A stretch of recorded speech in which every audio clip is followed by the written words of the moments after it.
Praise the Lord. பிரியமானவர்களே, உங்கள் யாவருக்கும் இயேசுவின் நாமத்தில் அன்பின் வாழ்த்துக்கள். இன்றைக்கு பார்க்க போகிற வசனம் லூக்கா 23:46.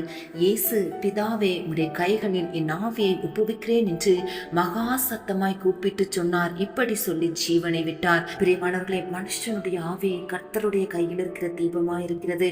அவர் தம்முடைய ஆவியை மனுஷனுக்குள் ஊதி அவனை ஜீவ ஆத்மாவாக்கினார் என்று விதத்தில் வாசிக்கிறோம். ஒரு மனிதனானவன் தான் கடைசி முடிவை எப்படி பிதாவின் கையில் ஒப்பு கொடுத்து நம்முடைய ஓட்டத்தை ஜெயமாய் முடித்து ஒப்பு கொடுக்க வேண்டும் என்பதற்கு ஒரு முன் அடையாளமாய், ஒரு முன் மாதிரியாய் ஆண்டவராகிய இயேசு கிறிஸ்து சிலுவையில் செய்து முடித்து பிதாவின் கையில் தன் ஆவியை ஒப்பு கொடுத்து அவர் மரித்தார் என்று இங்கே எழுதப்பட்டிருக்கிறது. இந்த உலகத்துல ஒவ்வொரு நாளும் ரொம்ப பிஸியா வாழ்ந்து கொண்டிருக்கிறோம். வேலைக்கு போறோம், திரும்பி வர்றோம், பல விதமான காரியங்களில் ஈடுபடுகிறோம், ஊழியம் செய்கிறோம், இன்னும் பல காரியங்களை நாம் செய்கிறோம். ஆனால் இரவு தூங்குகிறதற்கு முன்பதாக ஆண்டவருடைய சமூகத்தில் நம்மை நாமே வைத்து ஆராய்ந்து பார்த்து ஆண்டவருடைய கரத்தில் நம்முடைய ஆவி, ஆத்மா, சரீரத்தை ஒப்பு கொடுத்து விட்டு படுக்கைக்கு செல்ல வேண்டும் என்று ஆண்டவர் நமக்கு கற்றுக் கொடுக்கிறார்.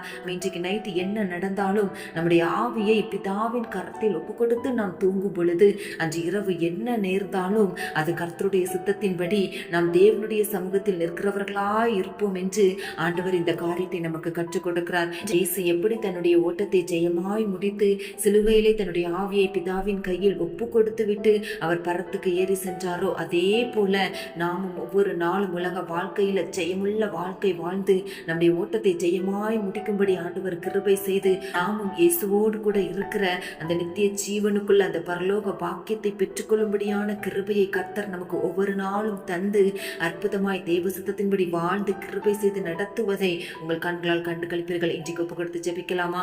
ஏசப்பா, இயேசுவை போல் ஒவ்வொரு நாளும் எங்கள் ஆவி, ஆத்மா, சரீரத்தை பிதாவின் கரத்தில், இயேசுவின் கரத்தில் ஒப்பு கொடுத்து உம்முடைய சித்தத்துக்குள்ள நாங்கள் எங்களை அர்ப்பணித்து நீங்க எங்களுக்கு முன்னாடி வாழ்ந்து காட்டினபடியே நீர் எப்படி எடுத்துக்காட்டா இருக்கிறீரோ அப்படியே எங்கள் வாழ்க்கையிலும் நாங்கள் அதை அபியாசப்படுத்திக் கொள்ள எங்களுக்கு கிருபை தாரும். மற்றவர்களுக்கு நாங்கள் முன்மாதிரியாய் வாழ இயேசுவை பிரதிபலித்து காட்ட எங்களுக்கு கிருபை தாரும். இயேசுவின் நாமத்தில் கற்றுக்கொண்டதில் நிலைத்திருக்க செய்வீராக. இயேசுவின் நாமத்தில் ஜெபிக்கிறோம் பிதாவே, ஆமென்.